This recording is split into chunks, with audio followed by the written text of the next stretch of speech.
Bom.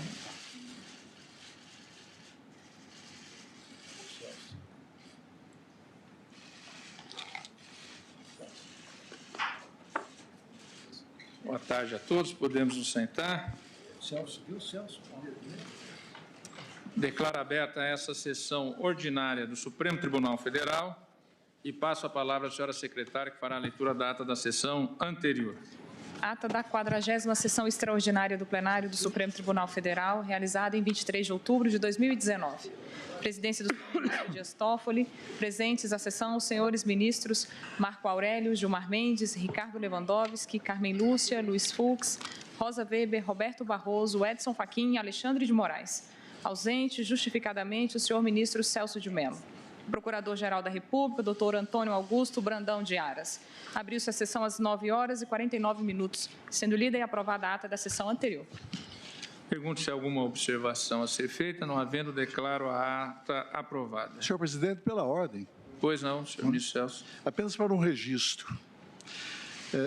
Eu desejo registrar, senhor presidente, a passagem na data de hoje, dia 23 de outubro de 2019, do 10º aniversário da investidura de Vossa Excelência como ministro do Supremo Tribunal Federal.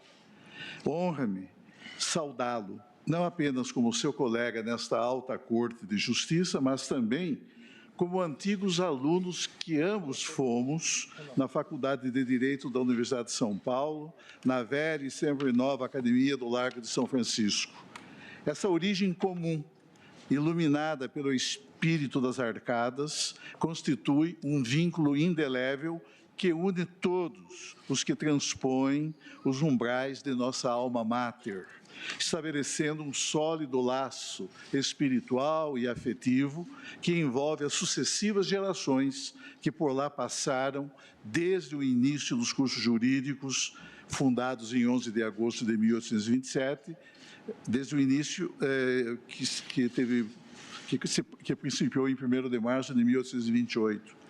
Quero registrar o itinerário percorrido por Vossa Excelência, que o conduziu da advocacia privada à advocacia de Estado, como advogado-geral da União, a que se seguiu o seu ingresso neste egrégio tribunal e, posteriormente, à presidência do egrégio Tribunal Superior Eleitoral, até atingir a culminância de tornar-se, após quase 9 anos de sua investidura nesse tribunal, o presidente da Corte Suprema do Brasil, em razão de consensual escolha manifestada pelos membros integrantes deste egrégio plenário.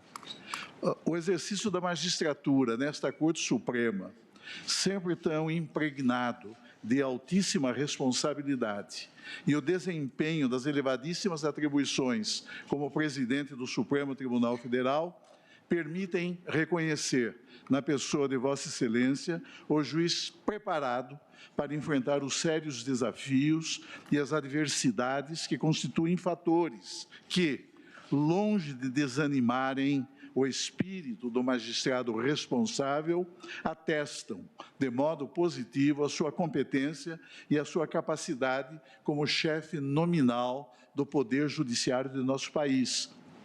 Não obstante os gravíssimos problemas nacionais com que o Supremo Tribunal Federal constantemente se depara ao longo de sua prática jurisdicional.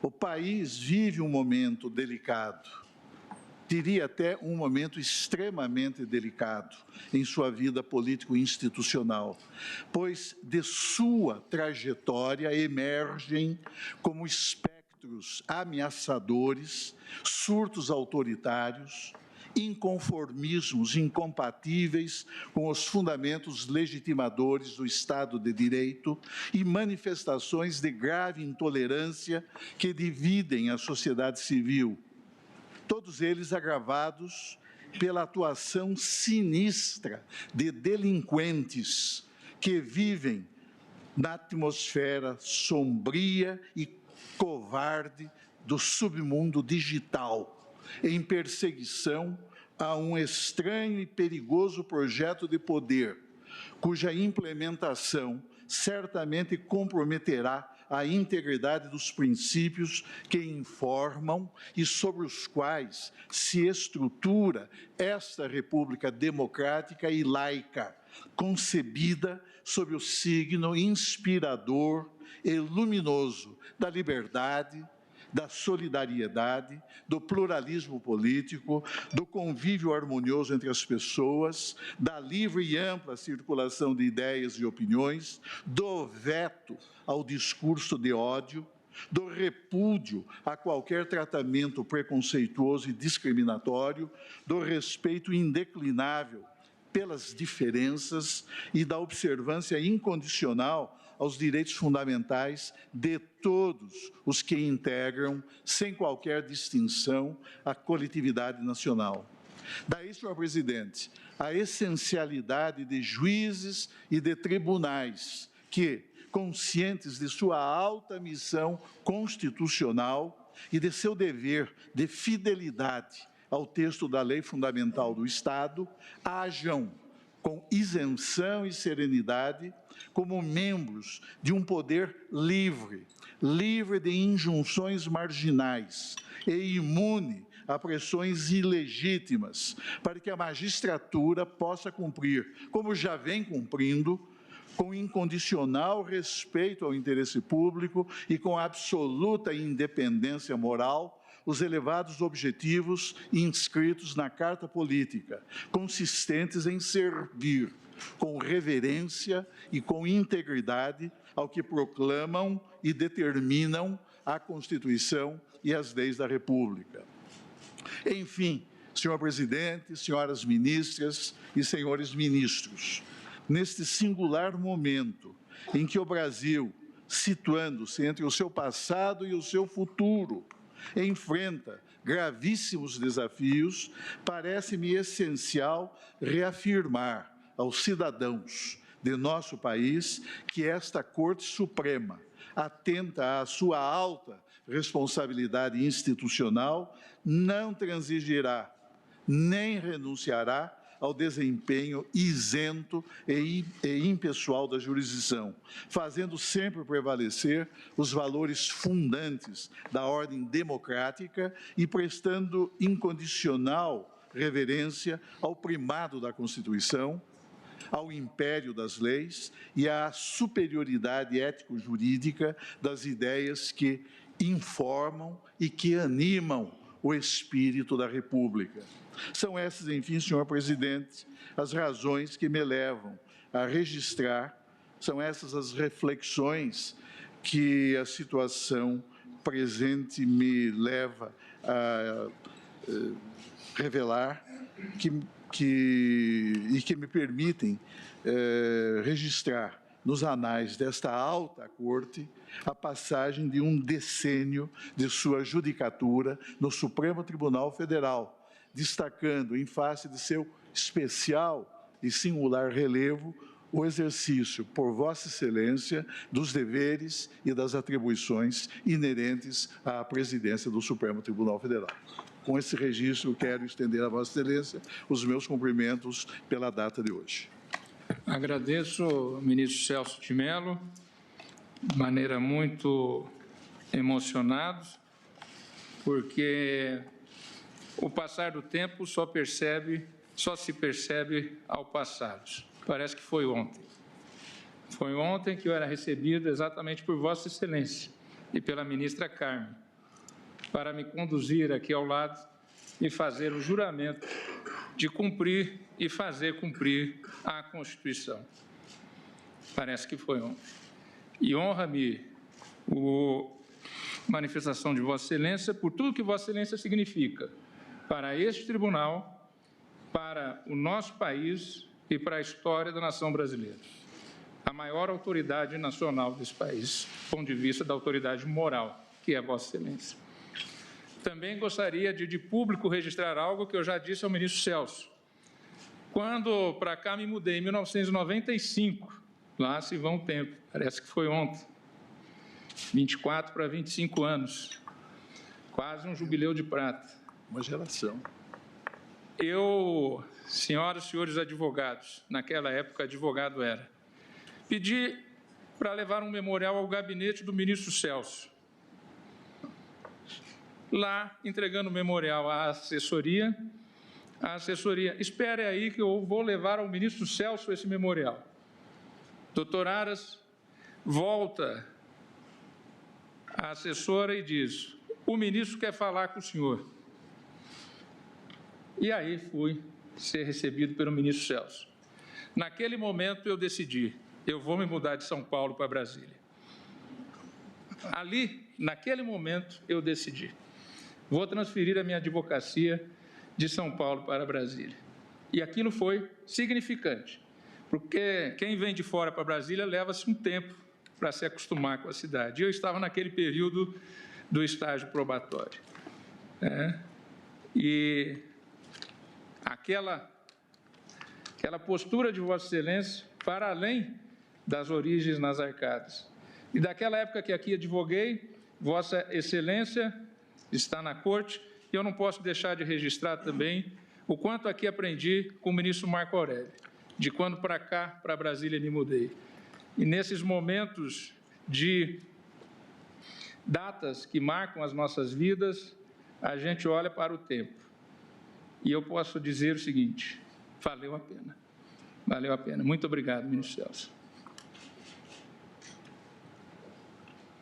Senhor presidente, em nome dos advogados, eu gostaria de associar as palavras do nosso decano e dizer que, ainda que nesse momento difícil pelo qual passa o país, a advocacia deposita nesse Supremo Tribunal plena confiança, plena certeza de que passaremos por esse momento difícil, até porque temos um Supremo absolutamente independente, correto, honesto, cumpridor da Constituição Federal. E especialmente em homenagem a Vossa Excelência, que hoje completa 10 anos, nem parece, para dizer do orgulho que é saber que temos um presidente com a sua postura, com aquela palavra que disse aqui, inclusive da tribuna, que disse que o Supremo precisava perder um pouco desse protagonismo, mas não perder nunca a importância, nunca. Então, a minha homenagem ao Supremo Tribunal Federal, na pessoa de Vossa Excelência. Agradeço ao doutor Antônio Carlos de Almeida Castro. Senhor presidente. Doutor Antônio Augusto Aras. Obrigado. Senhor presidente, eu me associo integralmente aos votos do ministro Celso de Mello, o decano, também às palavras aqui trazidas pelo representante da advocacia, e quero dizer a Vossa Excelência, vida longa a Vossa Excelência, vida longa a esta Corte, por toda a importância e simbologia que ela tem para a estabilidade, para a moderação, para mediar os grandes conflitos da República. Parabéns a Vossa Excelência e recebo os nossos melhores votos de mais sucesso ainda na presença de Vossa Excelência nessa Corte, juntamente com os vossos eminentes pares. Muito obrigado, presidente. Obrigado, doutor Antônio Augusto Aras. Pela ordem de Vossa Excelência, em nome dos advogados evangélicos do Brasil, e, nesse caso, também pelo Partido Patriota, faço minhas palavras do advogado Antônio Almeida de Castro, do Procurador-Geral da República e do ministro Celso de Mello. Agradeço.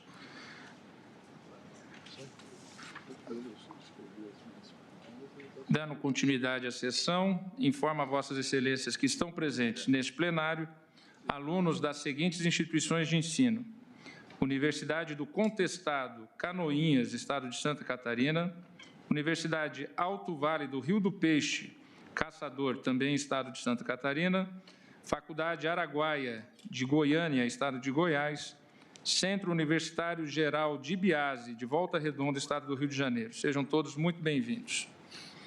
Dando continuidade às ações declaratórias de constitucionalidade 43, 44 e 54, que na parte da manhã terminamos as sustentações orais e ouvimos o voto do eminente relator, que julga procedentes os pedidos formulados nas ações declaratórias de constitucionalidade, nos termos do voto proferido e do seu dispositivo. Passamos agora a ouvir o voto do ministro Alexandre de Moraes. Boa tarde, presidente, ministra Carmen, ministra Rosa, ministros, doutor Aras, Procurador-Geral da República. Presidente, também quero aqui me somar aos cumprimentos do ministro Celso e de todos os que depois falaram, parabenizando por 10 anos de Supremo Tribunal Federal, eu que tive a grande honra de ser seu colega, nós somos colegas de turma nas Arcadas, na Universidade de São Paulo, da turma de 90. É uma grande alegria, uma grande satisfação ser presidido por Vossa Excelência. Inicio também parabenizando todas as sustentações orais que foram realizadas e cumprimento todos os advogados, em nome do doutor André, advogado-geral da União, que, no meu entender, cumpriu o seu munus público com excelência, dando à norma a interpretação que melhor a sua consciência indicava. Cumprimento também a primeira sustentação oral como Procurador-Geral da República, realizada pelo doutor Aras. Presidente, antes também, ainda, se não esqueço aqui de cumprimentar, parabenizar o voto do eminente ministro relator, ministro Marco Aurélio, como sempre, um voto claro, direto, fundamentado, coerente, com o histórico posicionamento de Sua Excelência. Eu inicio, presidente, com a questão da preliminar levantada pela Procuradoria-Geral da República e que foi... Vai ter que adiar, presidente. Vossa Excelência trará as luzes que nós precisamos. Muito obrigado. Continuaremos com o brilho de Vossa Excelência. Tá certo. Em relação à preliminar, que foi também colocada pelo ministro Luiz Fux, há, obviamente, no direito à common law tradicional, antiga vinculação do judiciário aos precedentes, que deriva, nós sabemos, do sistema inglês, que não permitia, até 1966, não permitia que a sua mais alta corte, a Câmara dos Lordes Juízes, pudesse alterar um precedente, em função da defesa da segurança jurídica, que é, obviamente, uma das missões das mais altas cortes de cada um dos países. Mesmo na tradicional Inglaterra e na tradicional Câmara dos Lordes Juízes, um ato do Parlamento de 1966 passou a permitir, a partir de um caso importantíssimo, passou a permitir essa alteração, essa verificação dos precedentes, essa adequação dos precedentes. Nem sempre evolução. É muito interessante, presidente, toda vez que se altera a jurisprudência, se fala em evolução. Às vezes também há uma involução, mas há sempre, e é possível, uma alteração. Obviamente, de forma excepcional, de forma rara, para que se proteja o ordenamento jurídico, se garanta a segurança jurídica. Na hipótese em questão, na presente hipótese, entendo que os mecanismos da nossa jurisdição constitucional, da jurisdição constitucional brasileira, de garantia dos precedentes, de garantia da segurança jurídica, não se aplicam aqui nessa hipótese. Há a previsão da impossibilidade de um novo julgamento, uma nova ação direta ou uma nova DPF em relação à mesma lei, exatamente para se evitar esse vai e vem. Como há a impossibilidade de ações rescisórias dos julgamentos de controle concentrado. Na presente hipótese, não se trata nem de um caso, nem do outro, como bem ressaltado pelo eminente ministro relator, ministro Marco Aurélio, é a primeira vez que, em sede de controle abstrato, sede de controle concentrado, o plenário do Supremo Tribunal Federal analisará essa questão. Entendo, portanto, que a questão trazida pela Procuradoria-Geral da República se confunde com o próprio mérito da ação, porque é possível um posicionamento de mérito que, mesmo entendendo que seria o caso de alterar o posicionamento, prefira o tribunal ou o próprio julgador, prefira manter o precedente por segurança jurídica. Então, se confunde com mérito. Há um exemplo recente já de uns 4, 5 anos, da Suprema Corte norte-americana, que mesmo tendo, naquele momento, uma maioria conservadora para alterar um dos mais famosos casos, Roe versus Wade, de 1973, na questão do aborto, a Suprema Corte, mesmo com essa nova maioria, décadas depois, entendeu que ainda não era o caso para se garantir a segurança jurídica. Ou seja, aqui, então, se confunde com o mérito, entendo, portanto, que não deva prevalecer essa questão de ordem. Ainda, presidente, tem importante salientar, em virtude da relevância desse julgamento, que, infelizmente, desinformações dolosas, radicalismo político, exacerbadas paixões ideológicas, acabaram gerando um absurdo, inédito e ofensivo grau de desrespeito, ofensas, inclusive ameaças ao Supremo Tribunal Federal enquanto instituição e a cada um de seus membros, cada um de seus ministros, inclusive de seus familiares. Muito acima das necessárias e salutares manifestações que são imprescindíveis em uma democracia. Houve um transbordamento dessa situação do radicalismo, salientado inicialmente na fala, inclusive, do nosso decano, o ministro Celso de Mello.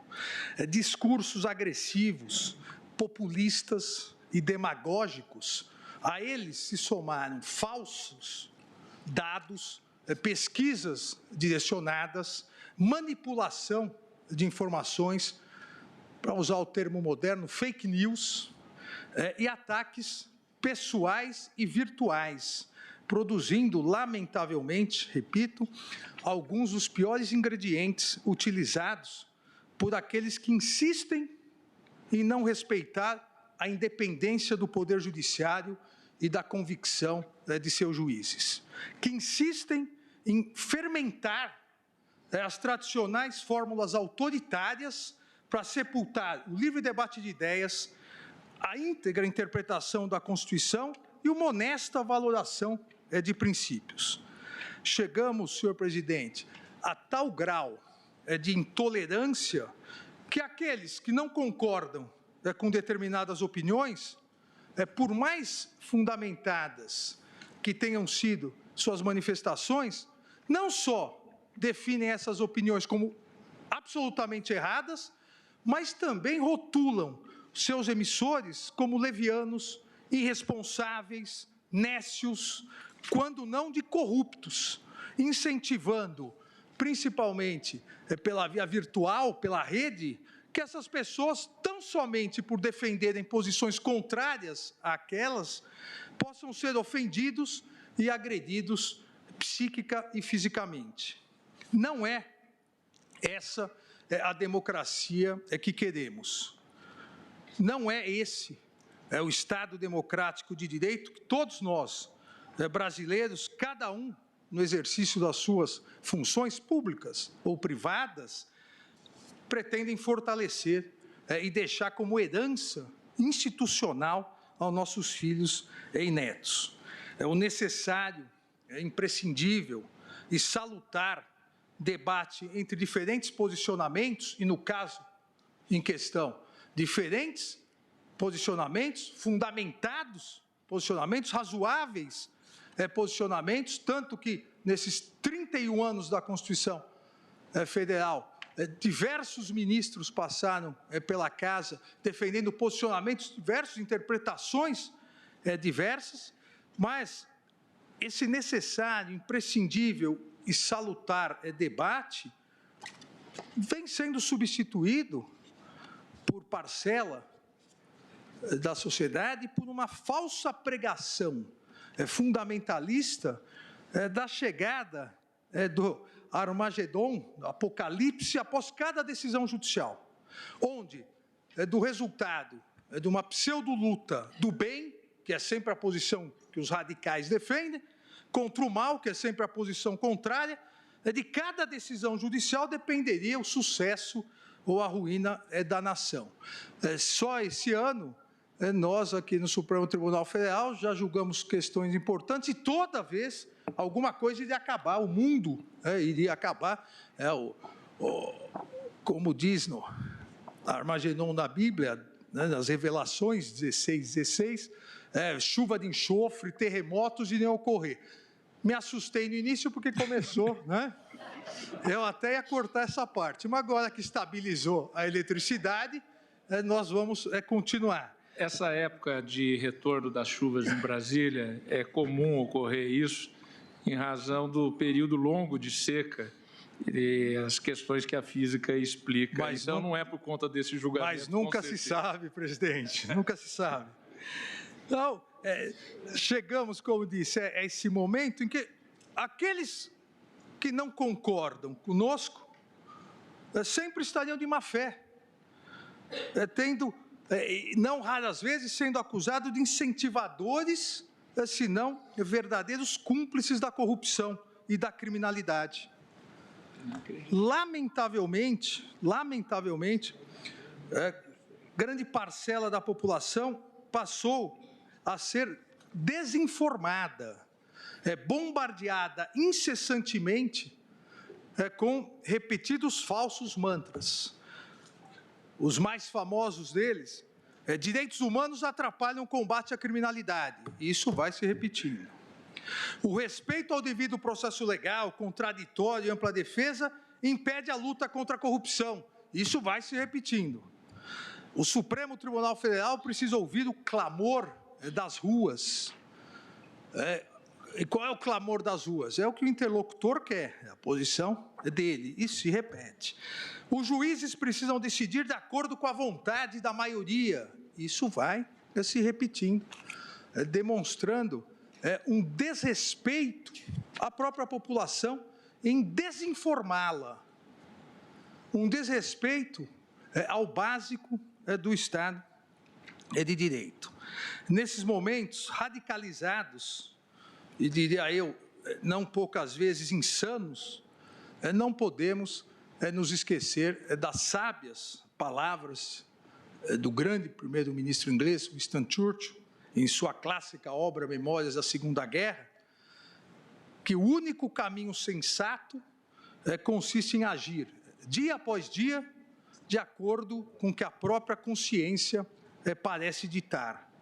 Não há possibilidade de omissão perante a negativa ou afastamento de uma das grandes conquistas da sociedade, que é o Estado constitucional, que vem sendo bombardeado por falsas informações.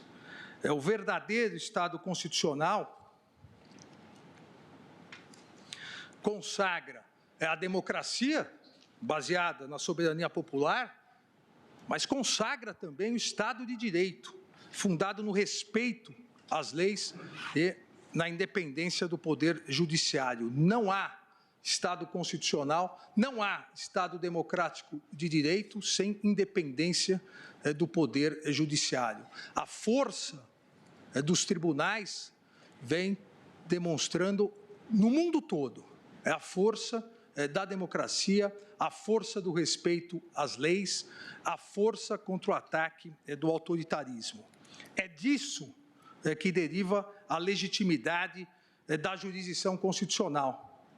É disso, do Estado constitucional, da defesa intransigente ao Estado de Direito, que deriva a legitimidade desse Supremo Tribunal Federal. E não do clamor, do suposto clamor das ruas, a fomentar um perigoso e destrutivo populismo judicial. Baseado esse perigoso e destrutivo populismo judicial em agradar sempre grupos de pressão majoritariamente barulhentos ou setores midiáticos e ideologicamente engajados. Nem sempre é possível ou conveniente ou correto agradar a todos. E não é esse o compromisso constitucional do Supremo Tribunal Federal.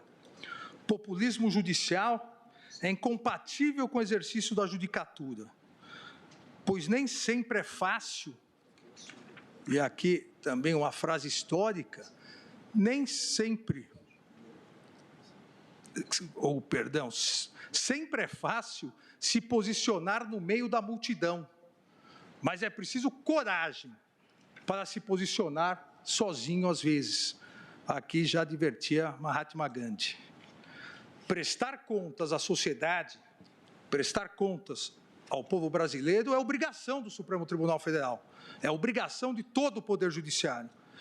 Mas isso não se faz covardemente, apenas alinhando-se automaticamente, como alguns querem, à posição mais cômoda, fácil e populista, simplesmente para evitar incômodos ou críticas. A obrigação de prestação de contas será cumprida com a rigorosa observação do nosso papel constitucional e do papel constitucional de todo o Poder Judiciário, atuando como vem fazendo o Supremo Tribunal Federal, com seriedade, imparcialidade e transparência. Como faz essa Corte sem comparação no mundo, por cada um de seus ministros e ministras, que se expõe publicamente, dia após dia, com transmissão ao vivo para o rádio, TV Justiça, internet, expondo seus fundamentos, seus raciocínios, suas razões e suas conclusões. A transparência na prestação de contas à população. Eu voto assim porque entendo desta forma.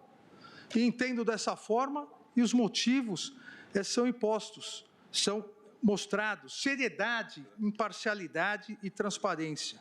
O Supremo Tribunal Federal e todo Poder Judiciário, presidente, se manterá à altura de sua imprescindível missão constitucional, continuando a atuar com essa seriedade, imparcialidade, transparência e coragem, tentando, como tentamos todos, sempre dentro, obviamente, de nossas limitações inerentes a qualquer órgão composto por seres humanos, conceder à Constituição Federal a melhor interpretação para o fortalecimento do nosso país, das instituições republicanas e de todos os brasileiros. Um Poder Judiciário sem coragem jamais exercerá sua missão constitucional com independência e altivez. Coragem de pautar, coragem de debater, coragem de votar e decidir questões complexas, controvertidas e sensíveis, de acordo com a consciência de cada um de suas julgadoras, cada uma de suas julgadoras e cada um de seus julgadores, entendendo cada um, a partir da sua interpretação, da sua consciência, o caminho de interpretação constitucional, afastando o populismo judicial, afastando as vaidades, como também, num dos mais belos sermões, nos advertiu Martin Luther King. A vaidade faz a pergunta, isso é popular? Mas a consciência faz a pergunta, isso é certo? Ao Poder Judiciário, ao Supremo Tribunal Federal, não se deu o direito de ter vaidade ou exercer populismo judicial. Se deu o dever de se atuar com a sua consciência e se perguntando, isso é certo? E, a partir disso, movendo o seu raciocínio e seu julgamento. Com esse espírito e com sincero e absoluto respeito a todas as posições diversas, todas aqui nesse plenário, sempre expostas, insisto, de maneira transparente e fundamentada, baseadas no entendimento independente de cada um dos ministros, de cada uma das ministras, com base somente na interpretação constitucional e na própria consciência. Com esse espírito, senhor presidente, é que voto e fiz questão de salientar esse introito, porque com esse espírito, respeitando todas as posições diversas, repudiando os ataques insanos realizados, as mentiras colocadas em virtude de uma posição outra, com esse espírito absolutamente tranquilo, porque meu posicionamento é diverso, peço vênia ao eminente ministro relator para dele discordar com os seguintes e resumidos, até para acelerar o nosso julgamento, fundamentos. Essa questão que se coloca não é nova.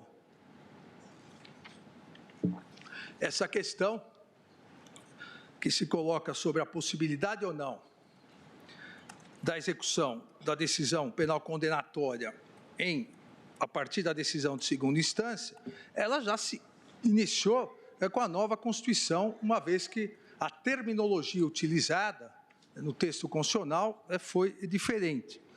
E logo no início da interpretação da Constituição Federal, logo em 29 de março de 89, o Supremo Tribunal Federal já se deparou com essa questão. Então, não é nova, não é simples, e tem uma relevância gigantesca. Naquele momento, a segunda turma do Supremo Tribunal Federal assentou pela primeira vez a possibilidade dessa realização da execução da decisão penal condenatória já em segunda instância, não havendo necessidade de se aguardar o trânsito em julgado. Essa questão, pela primeira vez, foi levada ao plenário, porque em 89, março de 89 foi a primeira turma, ao plenário em junho de 91. Aí houve a primeira decisão do plenário dessa corte, analisando a mesma questão que estamos analisando agora, HC 68726, relatado pelo ministro Nery da Silveira, e o plenário, por unanimidade, em 91, entendeu não conflitar com o artigo 5º, inciso 57, a expedição do mandado de prisão para o início da execução da pena após decisão em segunda instância. Saliento aqui que o plenário julgou por unanimidade, mas não participaram desse julgamento, apesar de já fazerem parte da corte, os ministros Celso de Mello e Marco Aurélio, que têm uma posição histórica e já conhecida de todos sobre a questão. Nesses 31 anos de vigência da Constituição Federal, esse posicionamento, a possibilidade da execução do acórdão penal condenatório proferido já em grau de apelação, foi amplamente majoritário em 24 anos, porque também parece que nós estamos discutindo aqui algo que se iniciou ano passado no julgamento no habeas corpus. Não, nós estamos discutindo, nós, instituição Supremo Tribunal Federal, há 31 anos e, majoritariamente, durante 24 anos, o posicionamento do Supremo Tribunal Federal foi exatamente se aceitar a execução do acórdão penal condenatório, da pena privativa de liberdade, proferido em grau de apelação, segundo grau de jurisdição. Da promulgação da Constituição até a decisão proferida em 5 de fevereiro de 2009, aí houve alteração, o HC 84078, relatado pelo ministro Eros Grau, e de 2009, somente de 2009 a 2016, a 17 de fevereiro de 2016, prevaleceu a exigência do trânsito em julgado. Nessa data, em HC relatado pelo saudoso ministro Teori Zavascki, HC 126.292, se retornou ao posicionamento anterior. Então, importante deixar consignado que nesse período de 31 anos da promulgação da Constituição Federal, somente durante 7 anos prevaleceu a tese contrária que exigiu o trânsito em julgado. Independentemente dos anos, 24, 7 anos, demonstra a complexidade da questão que, a depender da composição da Corte e das interpretações, ambas razoáveis, ambas fundamentadas, permitiu essa alteração e depois o retorno à posição original. O mesmo verificamos se analisarmos que ao longo desses 31 anos, dos 34 ministros que compuseram a Corte, 9 se posicionaram contrariamente à possibilidade de execução da pena após condenação em segunda instância. Ou seja, é uma matéria que tradicionalmente veio sendo construída pelos ministros da Corte, pela ampla maioria, no sentido da possibilidade do cumprimento e da execução já da pena após decisão de segundo grau, da segunda instância, sem necessidade de se aguardar o trânsito em julgado. Isso permitiu, inclusive, todos sabemos, a edição de 2 súmulas pelo Supremo Tribunal Federal, a súmula 716 e a súmula 717, permitindo a questão e tratando da questão de progressão mesmo antes do trânsito em julgado. Saliento também, presidente, em respeito, inclusive, a várias sustentações orais, e aqui fiz questão de cumprimentar antes, as sustentações orais de excelência que tivemos na sessão da semana passada. Em respeito a essas sustentações orais, saliento que essas alterações de posicionamento do Supremo Tribunal Federal, seja 24 anos com a posição atual, 7 anos com a posição do trânsito em julgado, não produziram nenhum impacto significativo no sistema penitenciário nacional. Basta verificar os 7 anos onde se passou a exigir o trânsito em julgado, o sistema penitenciário nacional continuou progredindo, o número de presos continuou progredindo. O problema do sistema penitenciário, e digo isso como quem atuou de perto, muitos anos, como secretário da Justiça, depois secretário da Segurança, ministro da Justiça, o problema é outro. Eu sempre repito, não é culpa individual ou mesmo coletiva, institucional de nenhum órgão, é culpa, como gostam de dizer os norte-americanos, do sistema. O Brasil prende muito e prende mal. O Brasil iguala crimes sem violência ou grave ameaça que não necessitariam de prisão, poderia ser aplicada, principalmente no primeiro momento, uma outra sanção na primeira prática criminosa, iguala a crimes gravíssimos, só mudando um pouco a pena mínima e máxima. E depois permite que todos sejam soltos ou progridam com o sexto. É o prende muito e prende mal. Porque nós temos, dos quase 750 mil presos, nós temos a separação em terços. 1/3 somente são crimes com violência ou grave ameaça. 1/3 tráfico de drogas, e aqui é outra discussão importante, porque desse outro terço, 90% são pequenos traficantes, e o outro terço são presos por crimes sem violência ou grave ameaça, principalmente crimes patrimoniais. Nós, e falo aqui, nós todos como brasileiros, e eu repetia isso muito quando na Secretaria de Segurança Pública, nós somos responsáveis por entregar ao crime organizado soldados, porque nós passamos, principalmente 1,5 décadas, 2 décadas para cá, a encarcerar crimes sem violência ou grave ameaça de uma maneira tão grande, que essas pessoas acabaram sendo, entre aspas, adotadas pela criminalidade organizada violenta. Agora, esse diagnóstico não tem relação com a questão da possibilidade ou não de prisão após a decisão de segunda instância. Nós temos aqui que tratar as coisas exatamente como elas são.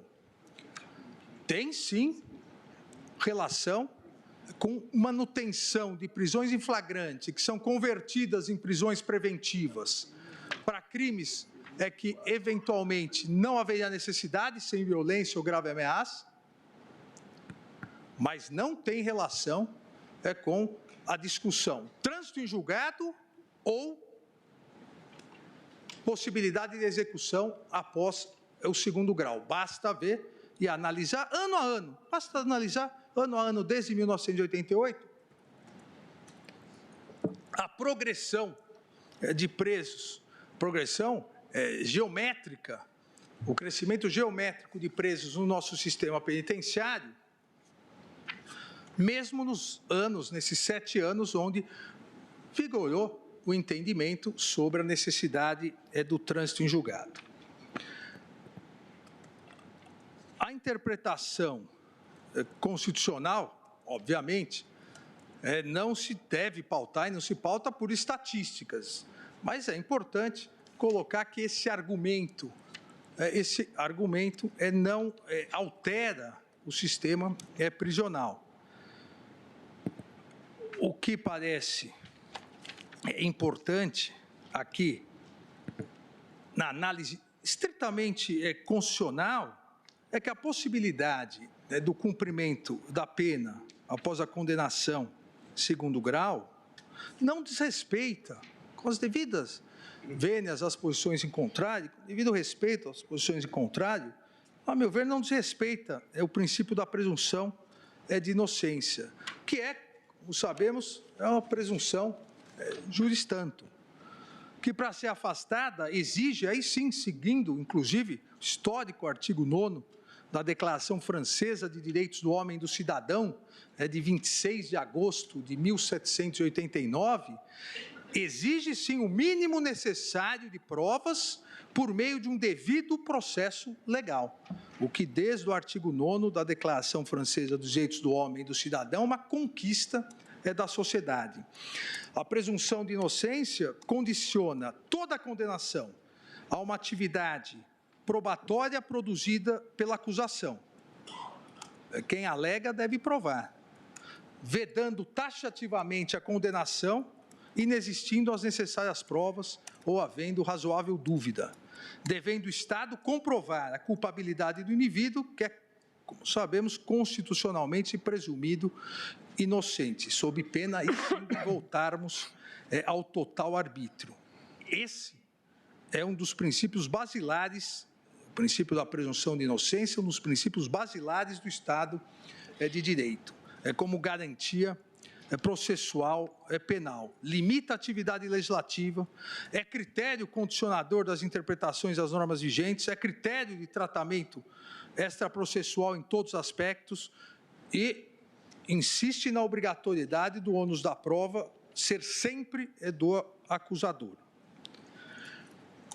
A condicionante constitucional ao trânsito em julgado, e é a diferença existente nos demais ordenamentos jurídicos, a expressa previsão no artigo 5º, 57, ninguém será considerado culpado até o trânsito em julgado de sentença penal condenatória. A condicionante constitucional ao trânsito em julgado exige análise de sua razão de existência, finalidade e extensão. Para que seja possível, no exercício da interpretação constitucional, realizar a delimitação do âmbito normativo do inciso 57 do artigo 5º, em face dos demais princípios constitucionais penais e processuais penais, em especial os da efetividade da tutela judicial, do juízo natural, do devido processo legal, ampla defesa e contraditório. A interligação e complementariedade entre todos esses princípios no exercício da persecução penal são íncitas ao Estado democrático de direito, uma vez que, somente por meio de uma sequência de atos processuais realizados perante a autoridade judicial competente, poder-se-á obter provas lícitas produzidas em juízo com a integral participação e controle da defesa pessoal e técnica do acusado, a fim de obter-se uma decisão condenatória escrita e fundamentada, que vai por sua vez, afastar a presunção constitucional de inocência. A interpretação constitucional deverá superar aparentes contradições entre os citados princípios por meio da adequação proporcional do âmbito de alcance de cada um deles, de maneira harmônica e que prestigie o que eu denomino do esquema organizatório funcional constitucionalmente estabelecido pelo legislador para fins de persecução penal e atividade do Estado. É essa a missão do Supremo Tribunal Federal, incompatibilizar o texto constitucional a partir da interdependência, complementaridade desses princípios. A eficácia do princípio do juiz natural, e aqui é importante porque o juízo natural para análise plena, para cognição ampla, para análise de provas, o juízo natural é opção primeira e segunda instâncias. A Constituição escalonou dessa forma, e um grande avanço em relação à Constituição anterior, principalmente em relação à Justiça Federal, que não tinha uma verdadeira segunda instância, ao mesmo tempo, a segunda instância, Tribunal Federal de Recursos, foi um escalonamento em todos os ramos especializados, ou na justiça comum, em todos os ramos da justiça brasileira, de cognição plena, de conhecimento de toda a produção probatória, primeira e segunda instâncias. São essas instâncias que correspondem o juízo natural para análise da culpabilidade ou não do acusado. Entendo que não se pode afastar a tutela judicial efetiva, a efetividade da tutela judicial dada pelos juízos de primeira e segunda instância, que são juízos naturais da causa penal, de cognição plena, não se pode transformar esses tribunais, seja um tribunal de justiça, tribunal regional federal, tribunais militares estaduais, onde existirem, em tribunais de mera passagem. Ou seja, se passa decisão e se aguarda, porque é ele, o tribunal, o órgão colegiado, que vai analisar pela última vez, com cognição plena, todas as provas. É ele que vai analisar todas as peculiaridades a partir do devido processo legal, do contraditório e da ampla defesa. Deve-se conceder eficácia a essa tutela judicial produzida pelos órgãos que compõem a primeira e segunda instâncias, órgãos de jurisdição, órgãos que correspondem ao juízo natural. Respeitadas, portanto, essas exigências básicas do Estado de Direito, a presunção de inocência no tocante àqueles pontos que coloquei, análise de mérito da culpabilidade do acusado, qual o juízo natural que analisou, e o princípio da tutela judicial efetiva, há, a meu ver, constitucionalmente, a possibilidade de que as condenações criminais de mérito proferidas pelos tribunais de segundo grau sejam imediatamente executadas. Eventuais nulidades, eventuais questões constitucionais, questões de interpretação da lei federal, que são a exceção, senão o legislador constituinte teria possibilitado, seja o Superior Tribunal de Justiça, seja o Supremo Tribunal Federal, teria possibilitado a análise plena do mérito, a cognição plena, eventuais exceções, aí sim haverá sempre a possibilidade não só da concessão de habeas corpus, mas também de tutelas cautelares para o recurso especial ou extraordinário, que, ao meu ver, não se pode inverter a lógica do sistema. Inverter a lógica de maneira que os tribunais de segundo grau sejam simplesmente tribunais de passagem.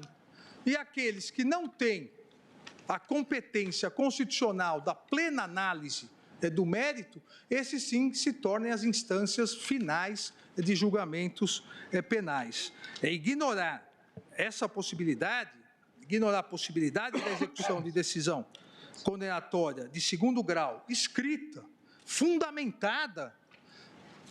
A decisão de segundo grau é fundamentada. A decisão de segundo grau condenatória, ela analisa de forma muito mais ampla a materialidade e a autoria do que aquela decisão lá atrás, de primeiro grau, que concedeu uma prisão temporária ou uma prisão preventiva. Está aqui a cumprir a exigência constitucional. A decisão é colegiada, do juízo natural, é escrita, é fundamentada, se reconheceu materialidade, se reconheceu autoria. Basta verificar, nós podemos pegar milhares de processos, basta comparar a decisão de uma eventual preventiva nesse processo e o acórdão condenatório. Qual é mais fundamentado? Está lá o último grau de jurisdição com cognição plena, com possibilidade de análise probatória integral, fundamentou o seu posicionamento. Eventuais, repito, ilegalidades, inconstitucionalidades, aos mecanismos que o sistema constitucional estabeleceu. Ignorar, portanto, essa possibilidade de execução da decisão condenatória de segundo grau, escrita, fundamentada, que foi dada mediante a observância do devido processo legal, ampla defesa, contraditório, com absoluto respeito às exigências básicas decorrentes do princípio da presunção de inocência perante o juízo natural de mérito do Poder Judiciário, é enfraquecer o Poder Judiciário, as instâncias ordinárias do Poder Judiciário.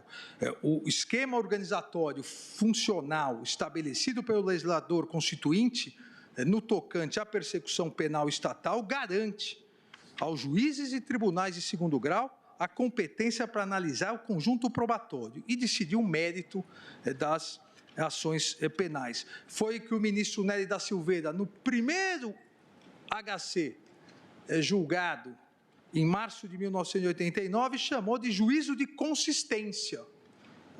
Esse juízo de consistência, realizado pelo órgão colegiado juízo natural de segundo grau, afasta, no tocante à possibilidade de prisão, afasta a presunção de inocência, porque há uma decisão colegiada escrita, fundamentada, reconhecendo materialidade e autoria do delito.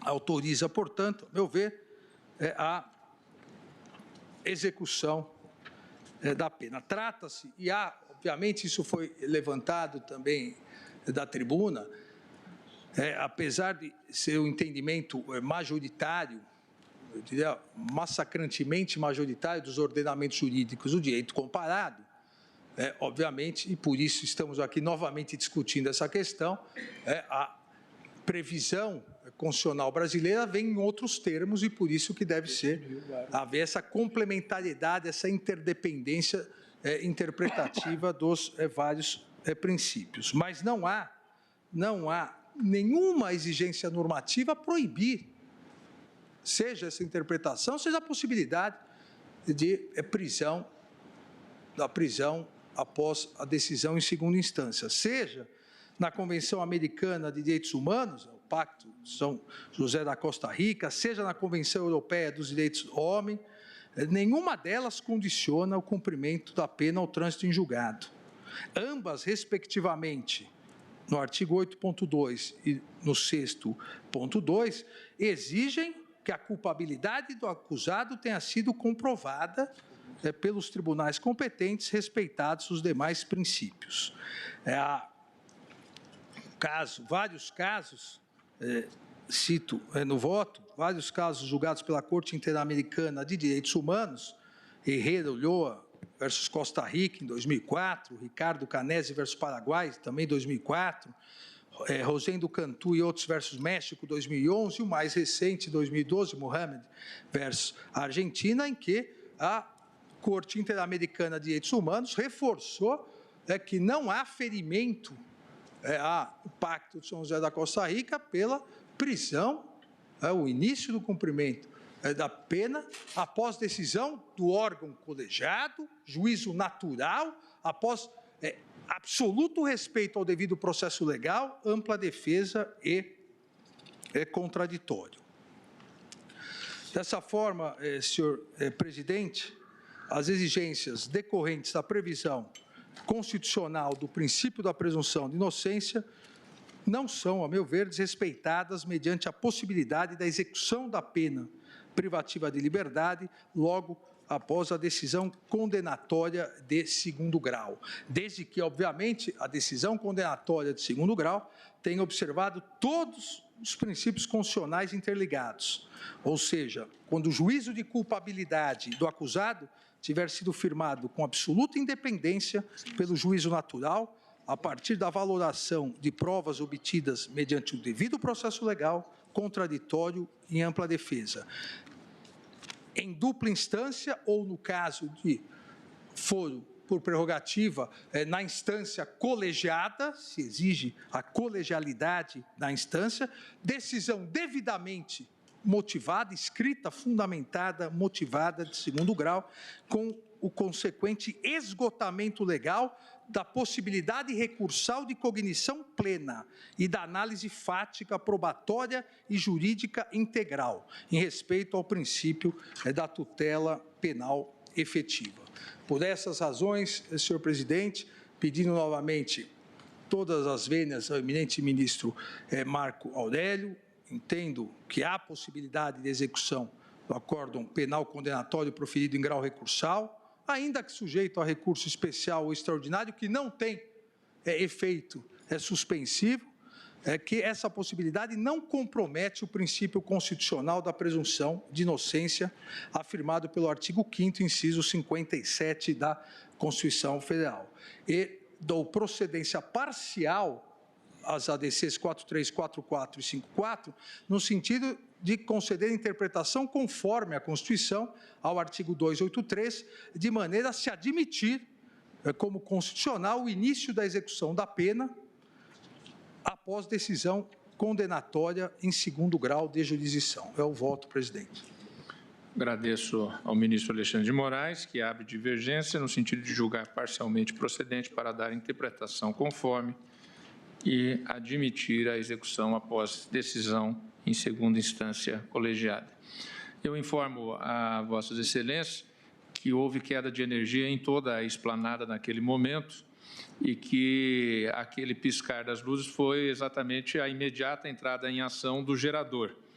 E com toda a eficácia possível, de imediato, não ficamos sem luzes e o gerador entrou em ação, já retornou a energia normal, mas na hipótese de, eventualmente, em razão do tempo da chuva voltar a cair, o gerador está, pelo que demonstrou, funcionando adequadamente. Curiosamente, há exatos 10 anos atrás, ministra Carmen Lúcia, caiu a luz na também. hora da posse de Vossa Excelência. Exatamente. Tivemos eu e o ministro Celso subir 9 andares a pé porque não tinha elevador. É muita coincidência ao mesmo tempo. Presidente, mas que no caso concreto a luz não se apague no Supremo.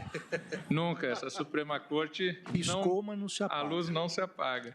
Veja que há 10 anos atrás não se apagou e também na data de hoje também não.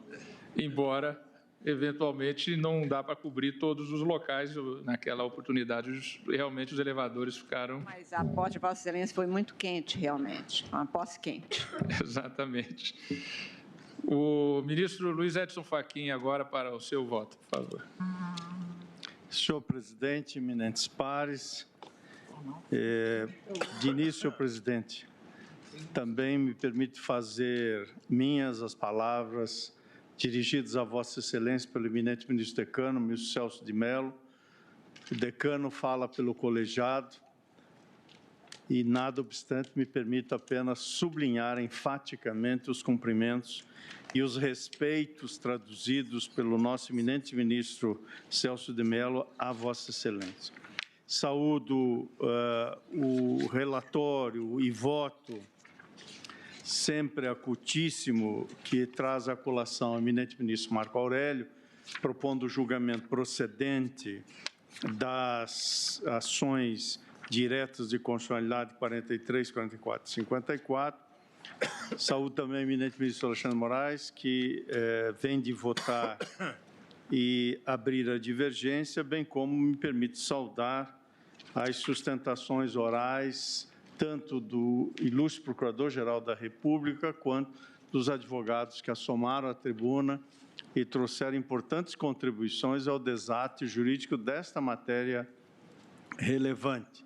Saúdo a todos, me permite fazê-lo, na pessoa do senhor Celso Antônio Bandeira de Mello, que nos honra com a sua presença.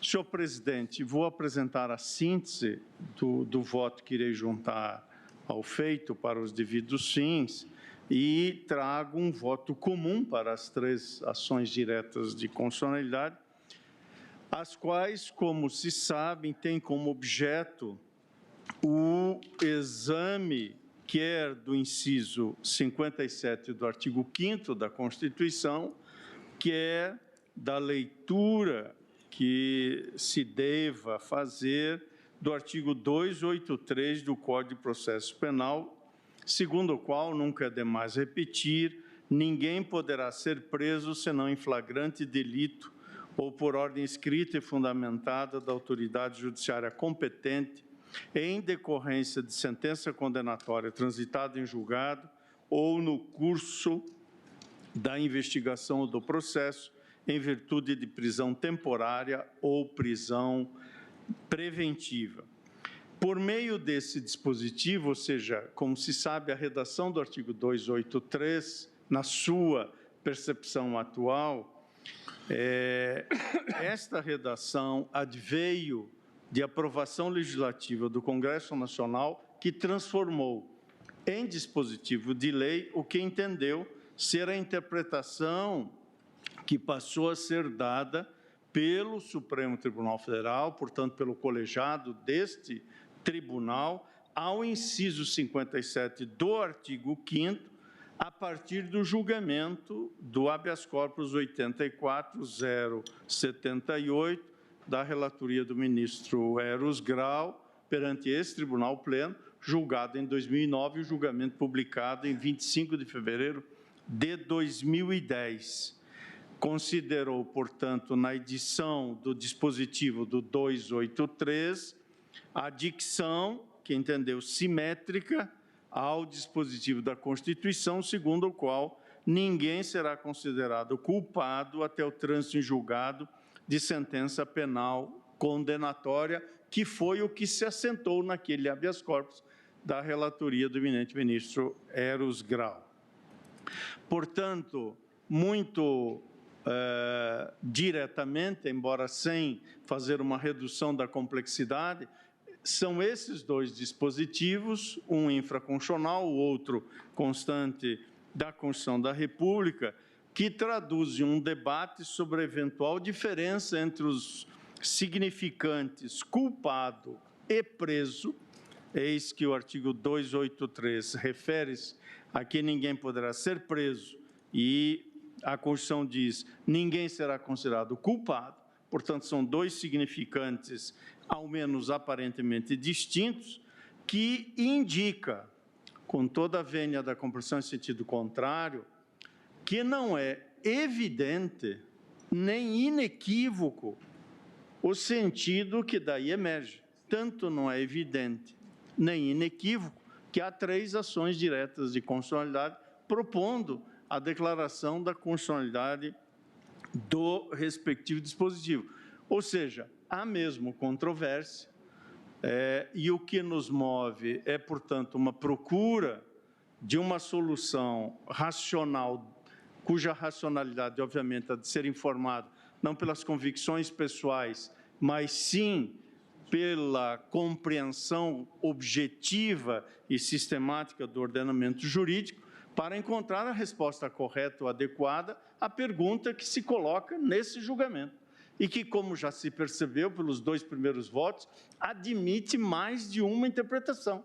Portanto, dizer que é evidente ou inequívoco é tomar por baixo a controvérsia que, no alto, faz chamar à colação o debate no âmbito do Supremo Tribunal Federal. E parto para oferecer a resposta que tenho a dar a esta questão, senhor presidente, e, obviamente, é uma possibilidade de resposta que também se coloca ao debate e ao diálogo com os eminentes pares, parte da premissa segundo a qual há uma presunção que, de certo modo, é inata a todo ordenamento jurídico, ao menos ao ordenamento jurídico, Estado de Direito Democrático, Estado de Direito Democrático, é a presunção de que a Constituição e a lei são coerentes, racionais e válidas. Portanto, ante o limitado efeito devolutivo, cabe indagar se a atribuição do efeito suspensivo automático aos recursos especial e extraordinário funciona de modo coerente ou funciona contra esta lógica que deriva da presunção de coerência do ordenamento jurídico. Se entendermos que a presunção pode ser afastada, isso pode nos levar a compreender que a atuação dos magistrados, ou mesmo que a lei utilizada para a condenação criminal, em face de um efeito suspensivo automático ou ope legis, tanto do recurso especial como do extraordinário, é uma atuação ou uma lei presumidamente inconstitucional. De modo que, se admitir ou não a prisão para o cumprimento de pena, quando ainda não transitada em julgado a sentença condenatória, traz à discussão inúmeros fundamentos. Eu vou tratar de 2 na síntese do voto que tenho aqui a apresentar. O primeiro é de que o inciso 57 do artigo 5º da Constituição não tem uma única interpretação. E entre os sentidos possíveis, o Supremo Tribunal Federal equiparou a presunção de não culpabilidade à presunção de inocência. E, ao assim fazê-lo, fez ou propiciou fazer-se da presunção de inocência um parâmetro, um verdadeiro parâmetro de tratamento penal de toda pessoa acusada. Essa expansão de significado hermenêutico vou examinar como um dos primeiros fundamentos desse voto. O segundo fundamento é de que essa expansão dada pela hermenêutica do Supremo Tribunal Federal ao inciso 57, precisa ser confrontada com aquele juízo de coerência do ordenamento jurídico. Em outras palavras, saber se atribuir efeito suspensivo automático aos recursos que impugnam vigência e constitucionalidade da lei penal é possível dentro da exigência, do pressuposto de coerência e racionalidade do sistema jurídico. Quanto ao primeiro fundamento, cabe voltar à referência que, pelo menos na pesquisa que fiz, encontrei como pioneira a matéria nos debates constituintes, foi na emenda modificativa 11.9987, apresentada pelo então constituinte José Inácio Ferreira, ao plenário da Assembleia Constituinte. O objetivo da emenda, dizia o parlamentar, era o de caracterizar mais tecnicamente a denominada presunção de inocência. Segundo ele, expressão doutrinariamente criticável, mantida inteiramente a garantia do atual dispositivo.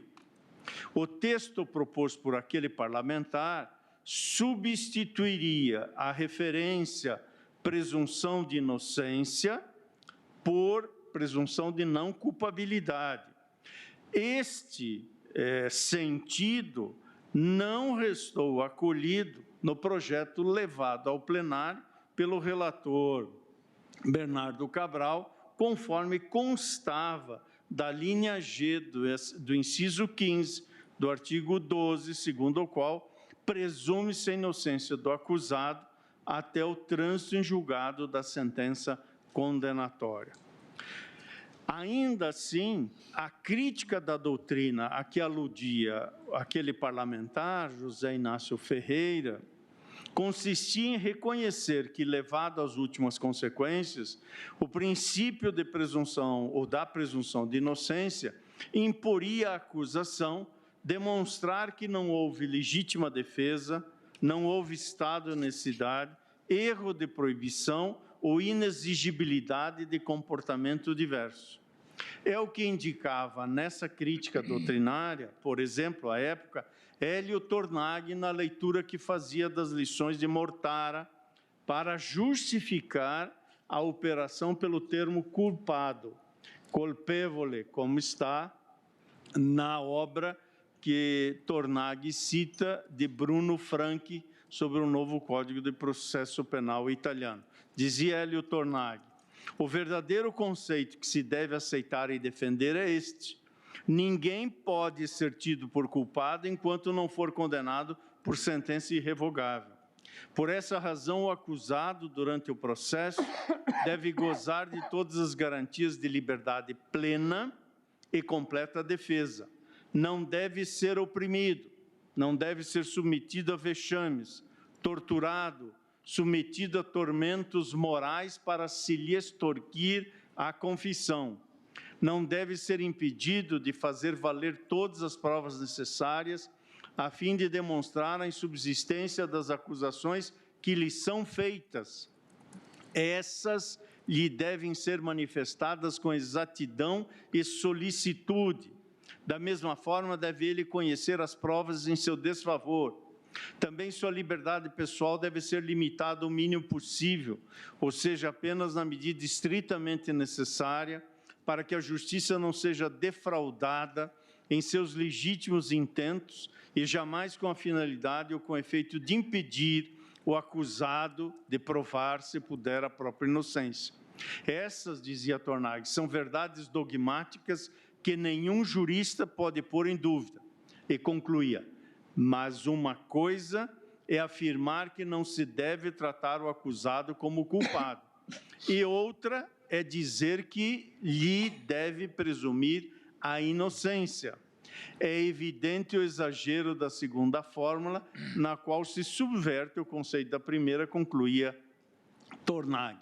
Como se percebe, essa lição não foi acolhida, mas faço referência a esse debate que havia e se faz presente na argumentação que visa afastar as críticas no emprego da expressão presunção de inocência, o que mostra, ao menos indiciariamente, a proximidade que os conceitos de presunção de inocência e não culpabilidade têm no texto constitucional brasileiro, na medida em que ambos consagram, quando menos, uma regra de distribuição do ônus probatório.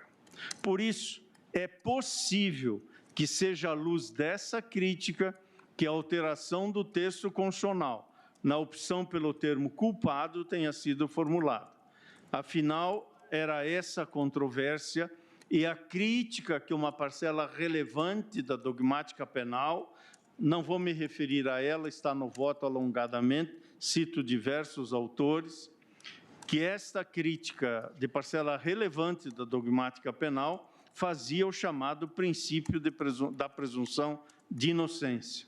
Assim, se o inciso 57 for interpretado, e se pudesse ser interpretado tão somente, e não pode, mas se pudesse ser interpretado tão somente a partir do que teriam pensado à época os constituintes, o sentido de culpado não seria sinônimo de prisão, mas o de indicar apenas que a presunção de inocência não exigiria da acusação a prova negativa de que o réu não tinha excludente de licitude ou causa legal de exculpação. Ocorre que a interpretação originalista desse dispositivo não tem, nem pode ter, o condão de afastar a obrigação do intérprete de examiná-lo à luz do atual contexto constitucional, e bem assim da natureza emancipatória das normas contidas no texto. Afinal, além de ser esse o pedido formulado nas ações declaratórias, qual seja o de se reconhecer que a pena só pode ser aplicada a quem for considerado culpado por sentença penal transitada em julgado, portanto, além do pedido que temos que responder, num ou no outro sentido, cabe ao juiz constitucional dar a interpretação aos direitos e garantias previstos no texto, de modo a lhe emprestar mesmo ampla eficácia. Nessa diretriz, é preciso reconhecer que o Supremo Tribunal Federal, desde as primeiras oportunidades em que, após a Constituição de 88, se manifestou sobre o sentido desse inciso 57, equiparou o direito ali garantido à presunção de inocência, e não apenas como regra de distribuição do ônus probatório, mas como verdadeira diretriz de tratamento processual destinado aos acusados. Foi a partir da perspectiva de uma regra de tratamento processual que este tribunal, ao examinar nas primeiras vezes o alcance do inciso 57 do artigo 5º da Constituição da República, entendia ser possível a prisão do agente na pendência de recurso que não tinha efeito suspensivo. Isso se deu, como já se disse e repetiu aqui, de 1988 até 2009. Foi nesse sentido, por exemplo, a manifestação do ministro Carlos Veloso, quando do julgamento do habeas corpus 67.841, publicado esse julgamento em 5 de abril de 1991, e no voto reproduz o julgamento nesta direção. O relator para aquele habeas corpus, o ministro Aldir Passarinho, num outro voto e num outro feito, também assentou que a Constituição, no inciso 57 do artigo 5º, ao declarar que ninguém será considerado culpado até o trânsito em julgado de sentença penal condenatória, não significa que o réu condenado não possa ser recolhido à prisão. Isso está no habeas corpus 68.037, julgado perante a segunda turma desse tribunal em 10 de maio de 90.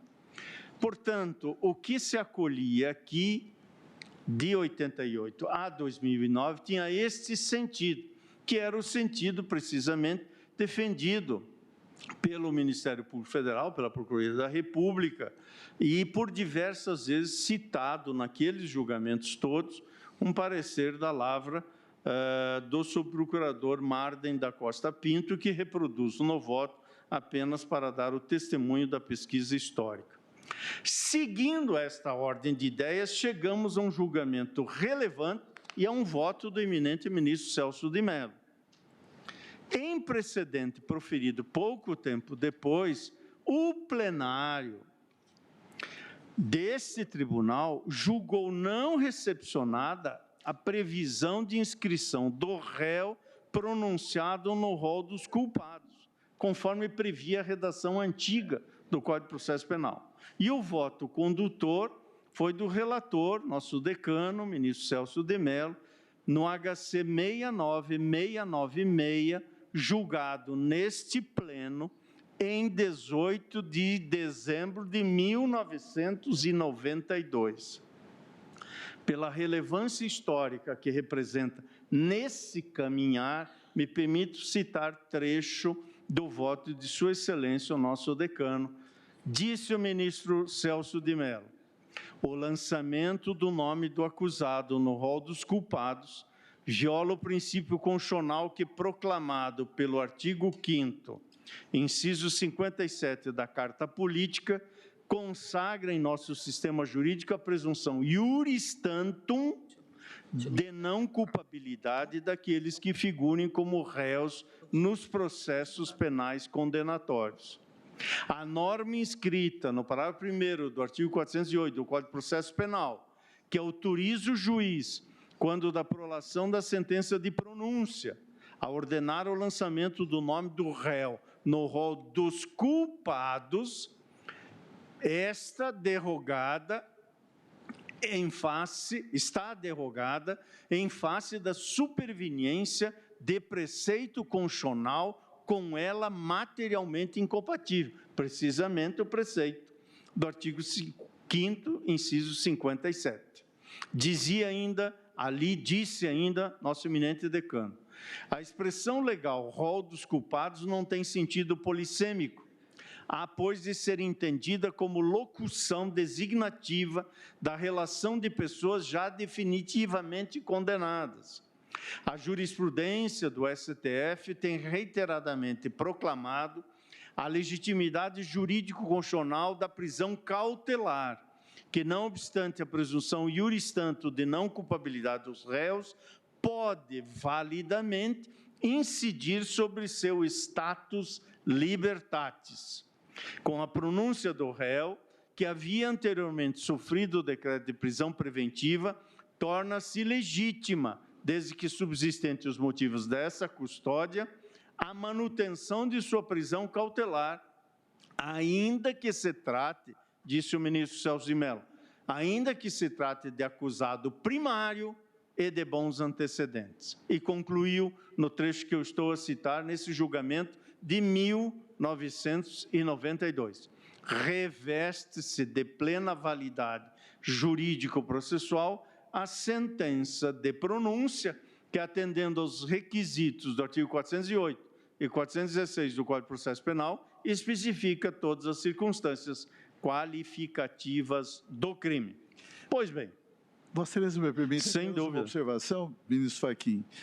O sentido desse acórdão do plenário do Supremo Tribunal Federal, ao veicular um juízo negativo de recepção dessa norma constante, então, do Código de Processo Penal, o sentido era muito claro. Primeiro, reconhecer que a decisão de pronúncia, que tem um conteúdo meramente e estritamente processual, portanto, não envolve um juízo de censura, muito menos um juízo de condenação, ela mostrava-se incompatível com a presunção de inocência, uma vez que o conteúdo de uma decisão de pronúncia limita-se tão somente a entender admissível uma dada acusação penal no procedimento do júri. E não tinha sentido que se lançasse ou que se ordenasse o lançamento do nome do réu no rol dos culpados a partir de um mero juízo de admissibilidade e não de um juízo de certeza. Segundo lugar,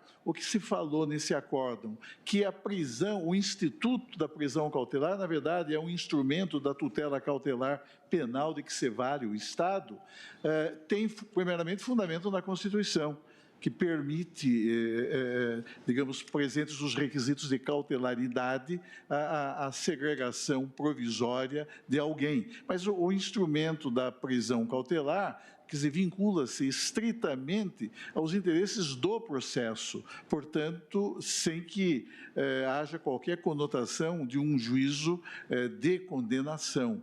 Por isso mesmo é que, nesse acórdão, o Supremo entendeu, eu tenho que foi uma decisão unânime, entendeu que não foi recebida a norma que, contrariando a presunção de inocência, mandava inscrever o nome do réu no antigo livro que ainda existe, denominado Rol dos Culpados, e em consequência, o tribunal teve por não recepcionada essa regra, mas entendeu possível, sim, a coexistência do Instituto da Prisão Cautelar nas suas 5 modalidades, essa, a decorrente de decisão de pronúncia, é apenas uma delas, com o princípio do estado de inocência. Mas não dissemos, nesse julgamento, quer dizer, o plenário do tribunal não disse que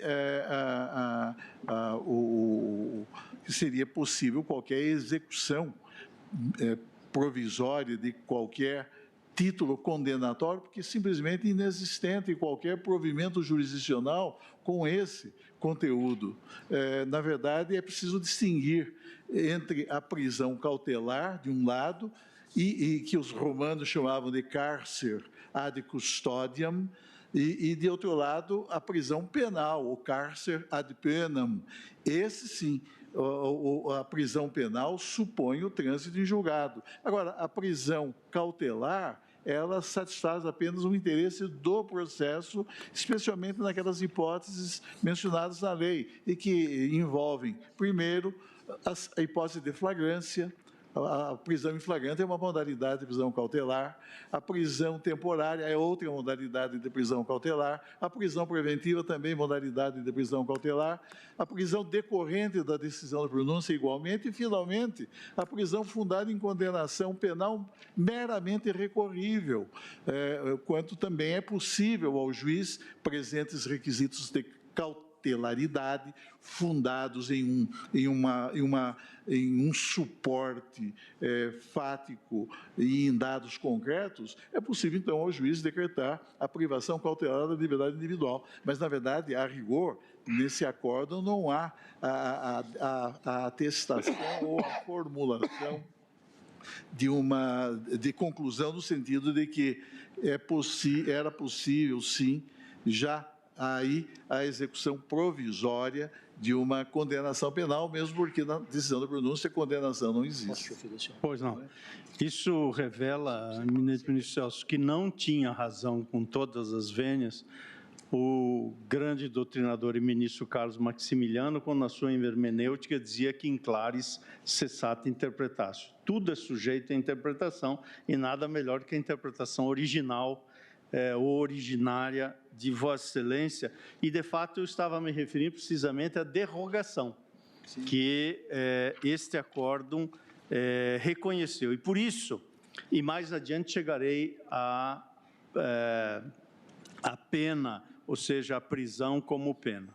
Mas esse entendimento não só era acompanhado à quase unanimidade da Corte, ressalvado desde então o posicionamento dos eminentes ministros Marco Aurélio e Sepúlveda Pertence, que reconheciam no disposto do inciso 57 do artigo 5º a exigência de que a ordem de prisão não transitada em julgado fosse fundamentada na cautelaridade, como perdurou até o julgamento do habeas corpus 84.078 pelo plenário, no qual, em 2009, finalmente o Supremo reconheceu que a prisão antes do trânsito em julgado da condenação somente pode ser decretada a título cautelar.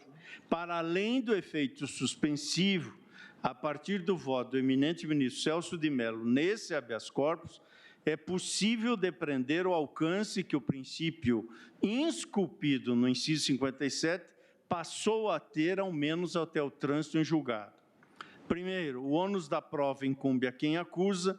Segundo, os agentes do Estado devem abster-se de tratar o réu e o acusado como se culpados fossem.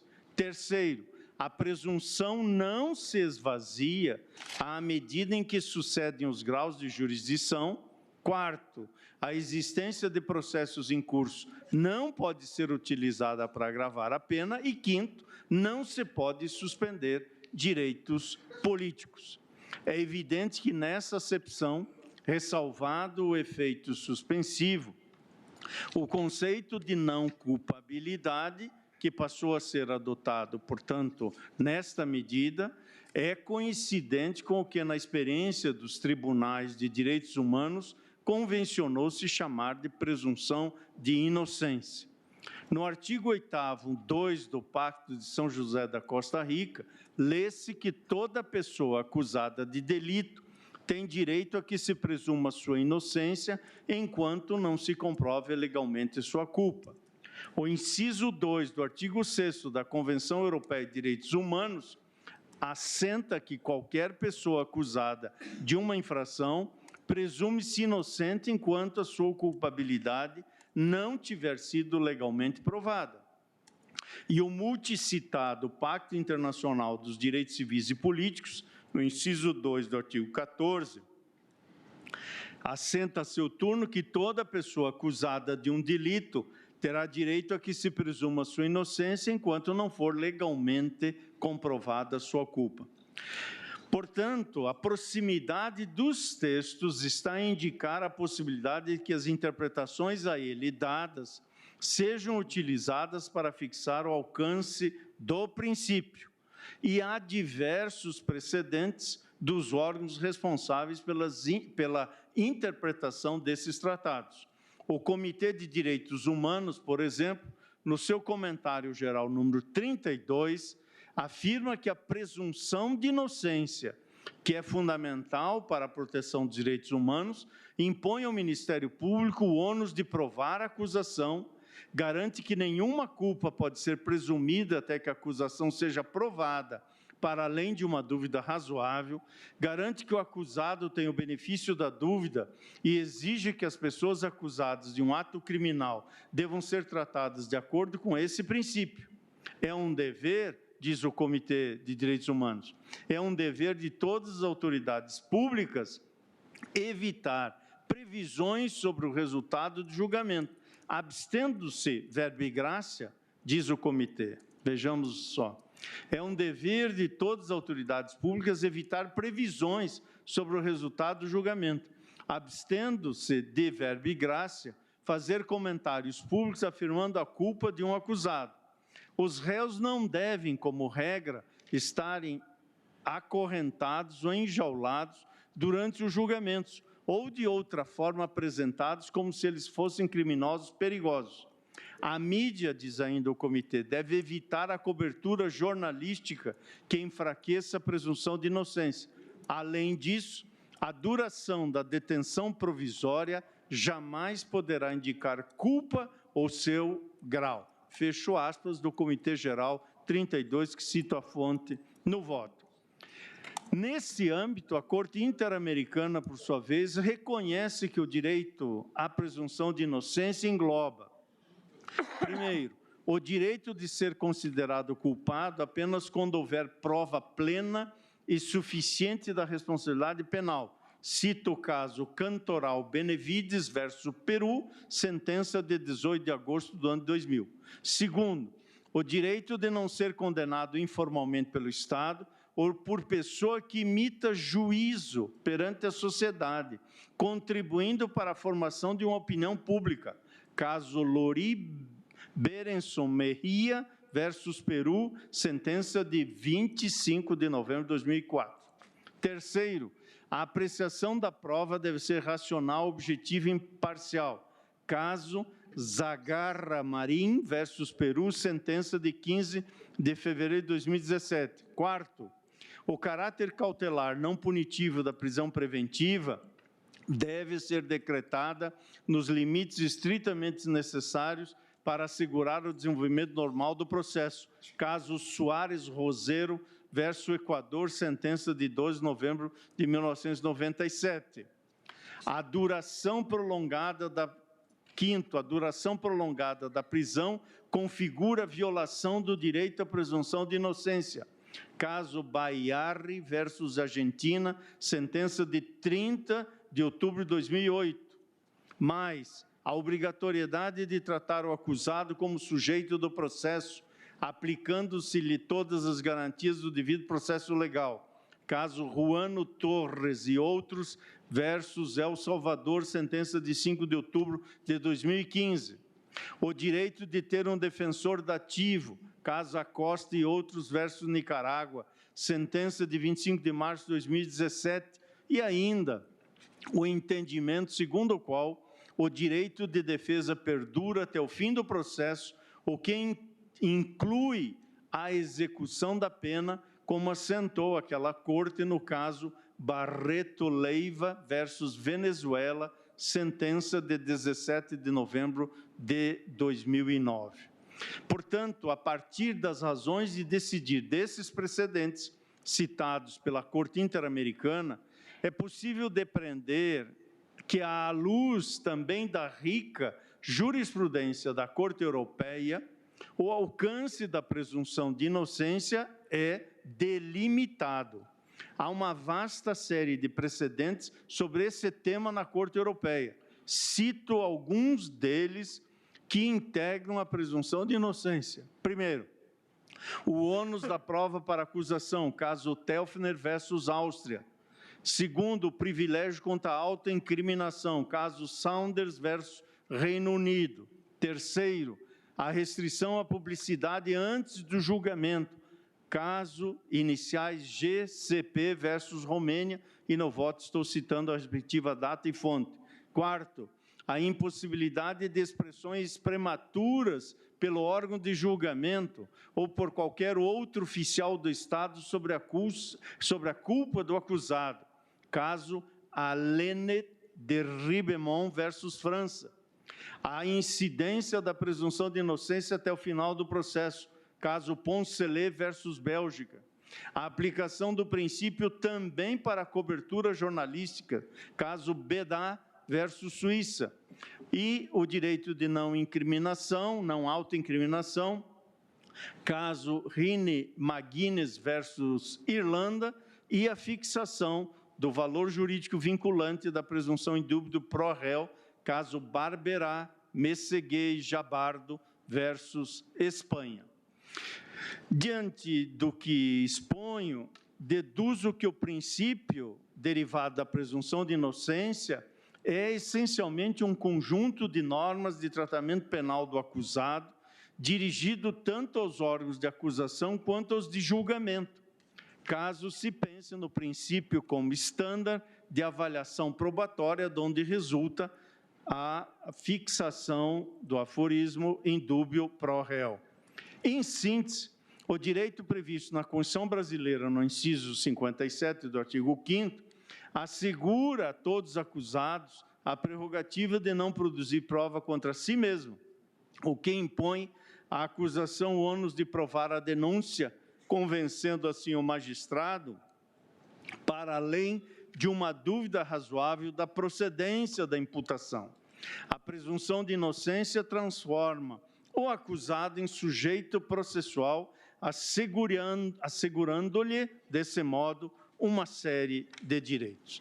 E à exceção do efeito suspensivo dos recursos criminais, todos os direitos reconhecidos por esta Corte são substancialmente os mesmos que os tratados internacionais de direitos humanos e os organismos internacionais de proteção da pessoa humana reconhecem como um dos desdobramentos da garantia da presunção de inocência, erigido como verdadeiro parâmetro de tratamento processual.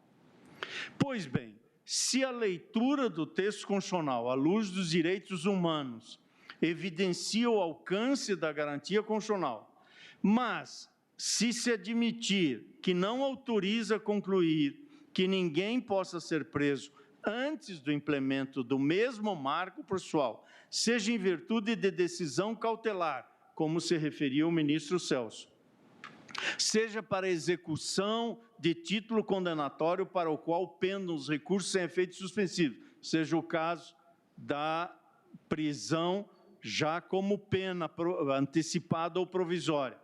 O que é que se poderia objetar? Poderia-se objetar que, muito embora não seja esse o texto expresso da Constituição, não seria essa a conclusão necessária à luz dos precedentes que mencionei, não seria esse o destino, para usar a expressão conhecida de Dworkin, do romance em cadeia, escrito pelos precedentes deste tribunal. O reconhecimento, poderia-se objetar, de que a prisão cautelar ou a privação cautelar não representa antecipação da pena, de que a gravidade em abstrato do crime não justifica a prisão cautelar, de que a recusa em responder a interrogatório ou em cooperar no âmbito da investigação criminal não traduz tratamento negativo, de que processos sem trânsito de julgado não podem ser utilizados de forma desfavorável, de que o lançamento do acusado no rol dos culpados só pode ser feito após o trânsito de julgado. Afinal, não implica assentar como sendo incompatível com a presunção de inocência a prisão executória antes do trânsito em julgado? Não seria paradoxal impedir a inclusão no rol dos culpados e, ao mesmo tempo, autorizar a execução provisória da pena? Essas interrogações passam a ter resposta nesse tribunal a partir da interpretação fixada em 2009, no habeas corpus 84078, e por isso o cerne do argumento trazido por todos os requerentes, todos nessas 3 ADCs, consiste em divisar no termo culpado, constante do inciso 57, a acepção segundo a qual só é digno de pena quem, sabendo realmente o que faz e tendo o poder de não fazer o que fez, descumpriu a lei penal. Portanto, o cerne do argumento está em que a culpabilidade seria, sim, um juízo de valoração sobre o injusto penal, ou seja, uma das categorias elementares do conceito analítico de crime.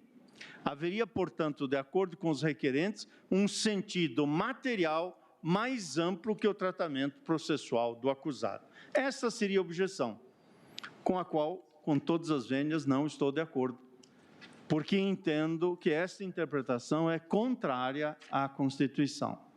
Como não há efeito suspensivo nos recursos extraordinários especiais e, de modo ainda mais relevante, como é limitado o efeito devolutivo desses recursos, não faria sentido exigir-se que a atividade persecutória do Estado se estendesse também aos tribunais superiores, mesmo após o julgamento condenatório proferido em grau de expansão. Entendo que há um limite à expansão do sentido do texto constitucional. E, por isso, com todas as vênias, e pedindo vênia ao eminente ministro relator, não me parece possível imaginar que a atribuição de efeito suspensivo aos recursos especial e extraordinário traduzem mera discricionariedade do legislador. Esses recursos não apresentavam efeito suspensivo na vigência do artigo 27, parágrafo 2º da Lei 8.038 de 90, combinado com o artigo 937 do Código de Processo Penal. Nem apresentam, mais recentemente, segundo o artigo 995, combinado com o parágrafo 5º do artigo 1029, âmbito do Código de Processo Civil, permanecendo excepcional a possibilidade de atribuição de efeito suspensivo aos recursos especial e extraordinário na seara criminal. A inexistência de efeito suspensivo não decorre de texto expresso da lei, embora no Brasil haja, mas não decorre do texto expresso da lei, mas decorre do próprio cabimento dos recursos, isso é, do seu limitadíssimo efeito devolutivo. E qual a razão desta compreensão? Do ponto de vista da dogmática constitucional que entendo aplicável ao caso. É que a Constituição prevê, no inciso 3º do artigo 102, as hipóteses de admissibilidade do recurso ordinário e, no inciso 3º do artigo 105, aquelas atinentes ao recurso especial. Portanto, para admitir-se o extraordinário e o especial, é preciso, em suma, que a decisão recorrida contrarie dispositivo da Constituição ou que declare a inconstitucionalidade de lei federal, ou ainda que se funde em interpretação incompatível e contraditória ao ordenamento constitucional. Essas são as hipóteses de cabimento de recurso. Noutras palavras, considerando que os juízes são obrigados a seguir a lei, a decisão em face da qual é interposto um recurso ordinário deve necessariamente ter aplicado norma cuja constitucionalidade ou vigência é contestada. Note-se que apenas em relação à constitucionalidade da interpretação, no caso do Supremo, e à vigência da lei, no caso do Superior Tribunal de Justiça, que se restringe o julgamento desses recursos. O reexame das provas é vedado, mas não em razão de súmula, que assim o determina, mas porque esses recursos se destinam exclusivamente a examinar questão de direito. Portanto, a Constituição prevê para os recursos extraordinário e especial um limitado âmbito de análise, o que não permite reconhecer que há um efeito suspensivo automático nos recursos extraordinário e especial. Aliás, não haveria sistema jurídico que sobreviva a uma presunção geral de inconstitucionalidade, porque presumir um efeito automático suspensivo desses dois recursos é presumir que todas as regras aplicadas pelos juízes seria, por definição, inconstitucional ou contrária à lei federal ou por divergência de interpretação jurisprudencial. Sabe-se que o conhecimento da lei não é privilégio de ninguém, porque ninguém pode se escusar de cumpri-la alegando que não a conhece. Defender o Estado de direito democrático, defender que ninguém está acima da lei ou abaixo dela, especialmente os que foram mencionados aqui na tribuna, os excluídos, marginalizados da sociedade injusta e desigual que vivencia-se no Brasil, defender, enfim, que todos são iguais perante a lei, nada tem de pragmatismo penal ou punitivismo. É apenas a garantia mais básica da República que a Constituição formou. E aqui cito o saudoso ministro Francisco de Assis Toledo. É impensável que dentro do mesmo Estado as leis possam ser válidas em relação a uns e não em relação aos que eventualmente a ignorem, cito a fonte. Portanto, senhor presidente, a inexistência de efeito suspensivo automático no recurso extraordinário decorre, em última análise, do alto valor simbólico que a declaração de inconstitucionalidade ou invalidade da lei representa no ordenamento. Isso não significa que o acusado não possa demonstrar, à luz das circunstâncias do caso concreto, que a lei é inconstitucional e que, portanto, faltou-lhe a indispensável consciência do injusto para realizar essa ação. Essa alegação, contudo, não pode prescindir de demonstração. Por isso, com todas as vênias, é inviável sustentar que toda e qualquer prisão só pode ter seu cumprimento iniciado quando o último recurso da última Corte Constitucional tenha sido examinado. E ainda que o texto constitucional brasileiro seja único na experiência comparada, a eficácia do ato legislativo que subordina ou que fundamenta toda e qualquer prisão não pode se subordinar à apreciação conclusiva da Corte mais alta de um país. E essa ordem de ideias está longe de esvaziar o conteúdo rico em todos os sentidos do direito estabelecido no inciso 57 do artigo 5º da Constituição. Estão e devem estar plenamente vigentes e perdurar até o trânsito em julgado todas as garantias que se amoldam à presunção de inocência. Aliás, dessa discussão, vencida a tese da divergência, ninguém será declarado inocente. Desse julgamento, não haverá declaração de inocência de quem quer que seja. Portanto, ainda estão plenamente vigentes e perduram até o trânsito em julgado todas as garantias que se amoldam à presunção de inocência. Essa presunção não afasta nem a presunção da constitucionalidade das leis, nem a sua vigência. A interpretação que dá eficácia à sentença condenatória, tão logo confirmada em segundo grau de jurisdição e não mais sujeita a recurso com efeito suspensivo, não apenas está consentânea com a razão constitucional da própria existência dos recursos às instâncias extraordinária e especial, mas é por eles reclamados. Concluo, senhor presidente e eminentes pares, dizendo que o legislador, sob pena de usurpação da competência constitucional dos tribunais superiores da ofensa à supremacia da lei, não pode retirar a presunção de constitucionalidade e de vigência das leis que fundamentam o juízo condenatório. Não há faculdade do legislador para dispor sobre a inexistência, como regra, de efeito suspensivo nos recursos especial e extraordinário. a literalidade do dispositivo cede à sua manifesta inconstitucionalidade. Não desconsidero, por derradeiro, tal como já me manifestei, que o atual sistema prisional brasileiro constitui um verdadeiro estado de coisas inconstitucional. Mas essa inconstitucionalidade não diz respeito apenas à prisão para o cumprimento da sentença, mas a toda e qualquer modalidade de encarceramento.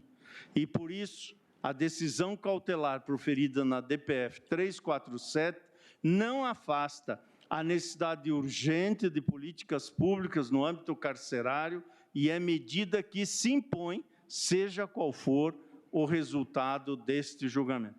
Por isso, senhor presidente, tendo em mente a afirmação de Hannah Arendt, que lembra Catão, na expressão latina, victris deis placuit sed victa Catone, ou seja, a vitória agrada aos deuses, mas a derrota agrada a Catão, voto pela improcedência integral das ADCs 43, 44 e 54 e assim declarar inconstitucional a interpretação do artigo 283 do Código de Processo Penal, no que exige o trânsito em julgado para o início da execução da pena, assentando o que é coerente com a Constituição da República Brasileira, o principiar de execução criminal, quando houver condenação confirmada em segundo grau, salvo atribuição expressa de efeito suspensivo